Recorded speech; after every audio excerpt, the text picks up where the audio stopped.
TRS నాయకులు రాష్ట్రంలో కాంగ్రెస్ ప్రభుత్వం వచ్చిన కాడ నుంచి కళ్ళల్లో నిప్పులు పోసుకొని బతుకుతున్నారు.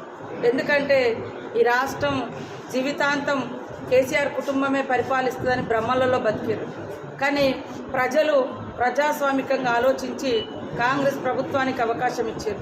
మాకు వచ్చిన అవకాశం నుంచి ప్రతిరోజు ప్రజల కోసం, ప్రజల సమస్యల పరిష్కారం కోసం మరి ప్రజాపాలన ద్వారా అందించే ప్రయత్నం జరుగుతుంది.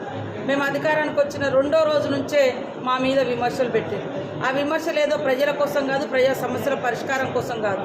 అరే మేము ఎట్లా అధికారం కోల్పోయినాం అనేది.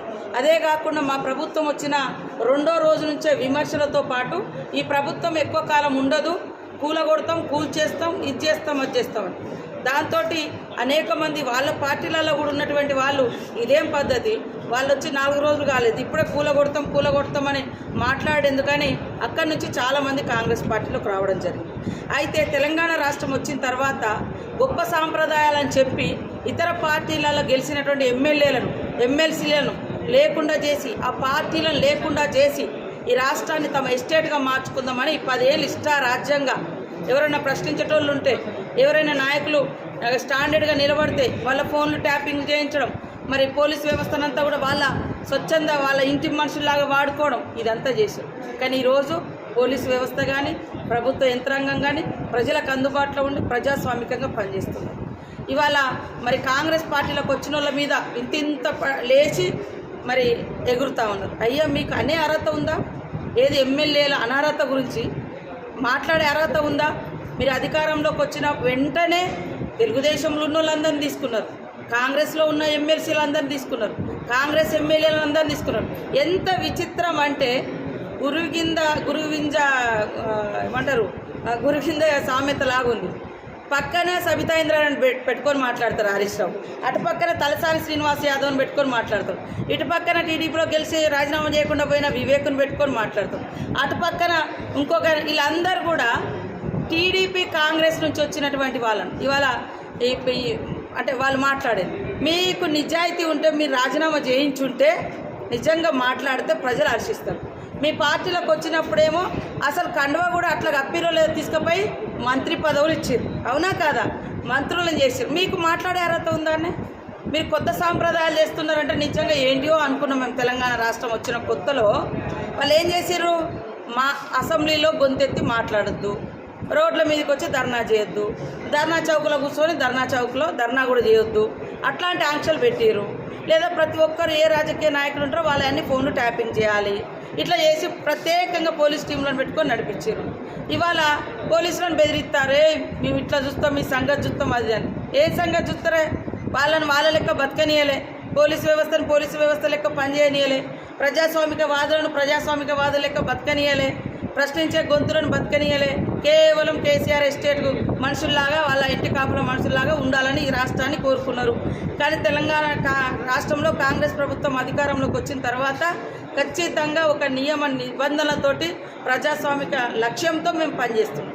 ఇవాళ హైదరాబాద్లో కానీ రాష్ట్రంలో కానీ అలజడు సృష్టించాలి, గొడవలు సృష్టించాలి, మేము తప్ప ఈ రాష్ట్రాన్ని ఎవరు పరిపాలించలేరు అనేటువంటి ఒక దుష్ప్రచారం జరగాలి, ప్రజలలో ఆ భావన అభద్రత ఉండాలి అనేటువంటి ఒక దొరల దురహంకారంతో చేస్తున్నటువంటి అల్లర్లు. ఇవాళ మరి వీళ్ళే అన్నారు, ఇదే గాంధీ కాంగ్రెస్లోకి వస్తేనేమో ఆంధ్రుడు అయ్యాడట, అంటే కాంగ్రెస్లోకి వచ్చిండాను మేము ఇలా ఇంకా మా పార్టీలో కూడా చేరలేదు ఆయన. అదేవిధంగా మీ పార్టీలో ఉన్న గోపి ఏమో అదే హైదరాబాద్లో గెలిచాడు, గాంధీ గోపి ఇద్దరు టీడీపీలో గెలిచి మీ పార్టీలోకి వచ్చారు రాజీనామాలు చేయకుండా. అప్పుడు వాళ్ళు గొప్పోళ్ళు. ఇప్పుడు యువతల పార్టీలకు ఎవరైనా పోతే వాళ్ళు ఆంధ్రోళ్ళు అవుతున్నారు, లేదా ఇంకొకరు అవుతున్నారు. ఇదే ఆంధ్ర ప్రజల్ని అరికాలకు ముళ్ళు గుచ్చుకుంటే నోటి పన్నుతో తీస్తా అన్నప్పుడు ఆంధ్ర తెలంగాణ గుర్తుకు రాలే. అదేవిధంగా మొన్న కేటీఆర్ అంటాడు, ఆంధ్రోళ్ళు చాలా తెలివికల్లులు కాబట్టి మాకు ఓట్లు వేసిర్రు, హైదరాబాద్లో మీకు సీట్లు వస్తేనేమో మీ దోస్తులు ఆంధ్ర వాళ్ళు. ఇవాళ ఎవరైనా ప్రశ్నించేటోళ్ళు ఉండి కాంగ్రెస్లో ఉన్నారనుకో వాళ్ళు వేరే అంటే ఆంధ్ర ప్రాంతం అని. ఎంత రెచ్చగొట్టి ఇంత నీచంగా! అయ్యా హరీష్ రావు గారు, మీరు ఆ రోజు కిరోసిన్ పోసుకొని అగ్గిపెట్ట దొరకక మీరు మంచిగా బతికిర్రు, తెలంగాణ వచ్చింది, తెలంగాణలో 10 ఏళ్ళు పదవులు అనుభవించారు. కానీ మీరు చేసిన యాక్షన్ తర్వాత 1000 మంది చనిపోయారు. వాళ్ళ కుటుంబాలకు ఎవరికైనా మీరు ఒక గౌరవం ఇచ్చిరా, ఒక మర్యాద ఇచ్చిరా? వాళ్ళ త్యాగాలను అంటే చెప్పుకుంటూ మీరు పదవులలో కొనసాగిరు తప్ప మీరు ఏమన్నా చేసిరా? ఇప్పుడు కూడా వీళ్ళ పదవుల కోసం, టీఆర్ఎస్ వాళ్ళ అధికారం కోసం రాష్ట్రంలో అలజడులు సృష్టించి, సెంటిమెంట్లు సృష్టించి ఏదో సాధిస్తామని అనుకుంటారు. ఏడ సాధిస్తారే? 10 ఏళ్లలో ఉద్యోగులాగమైనరు, విద్యార్థులాగమైనరు, రైతులాగమైనరు, మహిళలాగమైనరు, అట్టడుగు వర్గాల ప్రజలకు కనీసం ఒక ఇల్లు కూడా ఇవ్వలేదు. వాళ్ళ హక్కులను కాపాడాలి. ఇలా కళ్ళల్లో నిప్పులు పోసుకుంటున్నారు పేదవాళ్ళ కోసం బస్సు పెడితే. దాని మీద ప్రత్యేక వీడియోలు తీసి ఆ బస్సు ఎక్కడదో తెలియదు, ఆ మనిషి ఎక్కడదో తెలియదు, ముఖం ఇట్లా పెడతారు, ఇట్లా పళ్ళ రుద్దుకున్నట్టు చేస్తారు, లేకుంటే ఇటు పెట్టి ఏదో ఉల్లిపాయ ఉలిసినట్టు చేస్తారు. ఇవన్నీ అంటే పేదోళ్ళు ఎక్కే బస్సులు ఎవరు ఎక్కుతారు? దాని మీద కూడా దుష్ప్రచారం. ఇవాళ పేదోళ్ళు వాడే ఇంటి కరెంటు బిల్లు, దాని మీద కూడా దుష్ప్రచారం. మీరేం చేస్తారు? 100 ఎకరాల ఫామ్ హౌస్కు కరెంటు బిల్లు ఫ్రీ, కానీ ఒక్క గుడిసె ఉంటే మాత్రం ముక్కుబిండి వసూలు చేస్తారు. మేము ఫ్రీగా ఇస్తున్నాం, మేము 500 గ్యాస్ సిలిండర్ ఇస్తున్నాం, మేము ఇంక ఇవ్వాల్సినవి ఇస్తాము.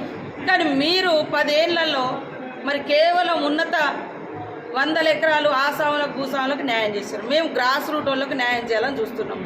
కాబట్టి ఇవన్నీ రెచ్చగొట్టే కార్యక్రమాలు ప్రజలారా, యువకులారా, మహిళలారా ఆలోచించండి. 10 ఏళ్ళ అధికారంలో ఉండి ఇతర పార్టీల నుంచి మరి మీరు ఫామ్ హౌస్ల కాడికి పిలిపించుకొని జైలు చేయించుకొని ఆ జైలు అయినటువంటి వాళ్ళు ఒక్కరు కూడా రాజీనామా చేయలేదు. ఆ రాజీనామా ఎమ్మెల్యేలను పక్కన పెట్టుకొని ఇవాళ అనర్హత గురించి మాట్లాడుతున్నారు. ఎవరైనా హాస్యాస్పదంగా ఉంది ఇది.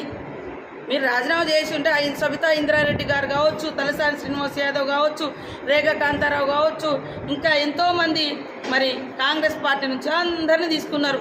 మేము 22 మందిని వెళ్తే మొత్తం తీసుకున్నారు. మేము 6 మిగిలినాం, 6 ఎమ్మెల్యేలుగా ఉన్నాం. ఆనాడు అసెంబ్లీలో మాట్లాడితే మైక్ కట్, గట్టిగా మాట్లాడితే అసలు మీ పార్టీ లేదని ఎంత దురహంకారంతో తులనాడిరు ఆ రోజు. ఈరోజు ఎక్కడెక్కడోళ్ళు వచ్చి విద్యావేత్తలమని చాలా గొప్పగా మాట్లాడుతున్నాడు. ఒక ఆయన నేనున్నప్పుడు ఆకాశానికి ఎత్తిన విద్యా వ్యవస్థ అంటాడు. అయ్యా, కాంగ్రెస్ గవర్నమెంట్ ఉన్నప్పుడు 24 లక్షల మంది విద్యార్థులు గవర్నమెంట్ స్కూళ్ళల్లో వచ్చేది. మీ గవర్నమెంట్ వచ్చిన తర్వాత 18 లక్షలకు పరిమితమైంది. ఇవాళ విద్యా వ్యవస్థ గొప్పది అంటున్నారు కదా, దేశంలో 34వ స్థానంలో పడిపోయింది విద్యా వ్యవస్థ. ఇక ఒక ఆయన లేచి వచ్చాడు, నేను గురుకులాలు బాగు చేసిన గురుకులాలు తెచ్చింది కాంగ్రెస్ ప్రభుత్వం. మీరు ఇచ్చిన గురుకులాల్లో కనీసం పర్మనెంట్ స్ట్రక్చర్ లేదు. ఇవాళ ఊళ్ళల్లో హాస్టల్లో ఇచ్చి స్టీమింగ్ కుకింగ్ ఐటమ్స్ అవి ఎక్కడికక్కడ పనికి రాకుండా పడిపోయినాయి. ఇట్లా విద్వేషాలు సృష్టిస్తున్నారు, స్కూళ్ళల్లో డిస్టర్బెన్స్ చేస్తున్నారు ప్రతి దగ్గర. కాబట్టి పోలీస్ వ్యవస్థ కూడా, నిఘా వ్యవస్థ కూడా అలర్ట్గా ఉండాలి. ఎవరైతే కావాలని దుర్మార్గాలు సృష్టించి కొట్లాటలు పెట్టించి రాజకీయ అధికారం కోసం ప్రజల మధ్య చిచ్చు పెట్టి సెంటిమెంట్లతోటి మళ్ళీ అధికారాలు రావాలని కోరుకుంటున్నారో అలాంటి వాళ్ళని యొక్క మరి తప్పుడు విధానాలను, దుర్మార్గపు ఆలోచనలను తొక్కి పెట్టాల్సిందని కూడా ఈ సందర్భంగా కోరుతున్నాను.